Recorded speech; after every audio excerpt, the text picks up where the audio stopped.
بسم اللہ الرحمن الرحیم۔ واقعہ کربلا پارٹ 4۔ جب وہ خط آپ رضی اللہ تعالیٰ عنہ کے پاس پہنچا، آپ رضی اللہ تعالیٰ عنہ نے اسے پڑھ کر پھینک دیا اور خط لانے والے قاصد سے فرمایا کہ اس وقت میرے پاس اس کا کوئی جواب نہیں۔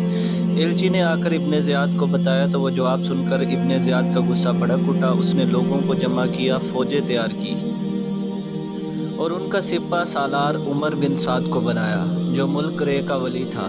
اولاً اس نے پہلو تہی سے کام لیا۔ اس پر ابن زیاد نے کہا، یا تو لڑنے کے لیے تیار ہو جا یا پھر رے کی حکومت چھوڑ کر گھر بیٹھ جا۔ ابن سعد نے رے کی حکومت اختیار کی اور 22,000 سوار اور پیادہ لشکر لے کر نواسہ رسول حضرت سیدنا امام حسین رضی اللہ تعالیٰ عنہ سے لڑنے چڑھ پڑا۔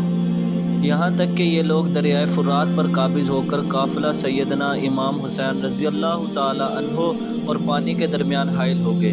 یہاں یہ کارروائی ہوئی کہ سب خیمے ایک دوسرے کے قریب کر دیے گئے اور خیموں کے پیچھے خندق کھود کر اسے خشک لکڑیوں سے بھر دیا گیا۔ اب امام حسین رضی اللہ تعالیٰ عنہ کے رفقا اور ان کاموں سے فارغ ہو کر سیدنا امام حسین رضی اللہ تعالیٰ عنہ کی خدمت میں حاضر ہوئے اور سیدنا امام رضی اللہ تعالیٰ عنہ اپنے ساتھیوں اور اہلوں سے فرما رہے ہیں کہ صبح دشمن سے ہمارا مقابلہ ہے۔ میں نے باخوشی تمام تم سب کو اجازت دی، ابھی رات باقی ہے، جہاں جگہ پاؤ چلے جاؤ اور ایک ایک شخص میرے اہل بیت میں سے ایک ایک کو ساتھ لے جاؤ۔ اللہ تم سب کو جزائے خیر دیے۔ دیہات و بلاد میں متفرق ہو جاؤ یہاں تک کہ اللہ تعالیٰ بلا ٹالے۔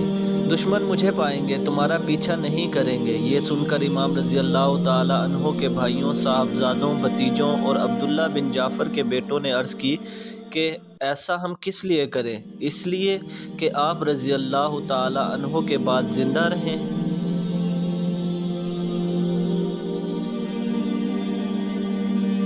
اللہ ہمیں وہ منحوس دن نہ دکھائے کہ آپ رضی اللہ تعالیٰ عنہ نہ ہوں اور ہم زندہ رہیں۔ یہاں تک کہ ابن سعد نے اپنے لشکر کے ساتھ امام حسین رضی اللہ تعالیٰ عنہ اور آپ کے رفقا پر حملہ کر دیا۔ آپ کے رفقا و احباب و شہزادگان ایک ایک کر کے شہید ہوتے چلے گئے۔ تقریباً 50 سے زائد افراد شہید ہو گئے اور بالآخر حضرت سیدنا امام حسین رضی اللہ تعالیٰ عنہ کو بھی بڑی بے دردی سے شہید کر دیا گیا۔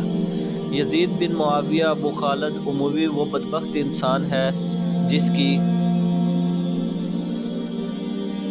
پیشانی پر اہل بیت کرام علیہم الرضوان کی بے گناہ قتل کا داغ ہے۔ یہی وہ شخص ہے جس پر ہر زمانے میں پوری دنیا اسلام ملامت کرتی رہی ہے اور قیامت تک اس کا نام حقارت سے لیا جاتا رہے گا۔ محرمات سے نکاح اور سود وغیرہ کو بھی اس بے دین نے اعلانیہ رواج دیا۔ مدینہ طیبہ و مکہ مکرمہ کی بھی بے حرمتی کروائی۔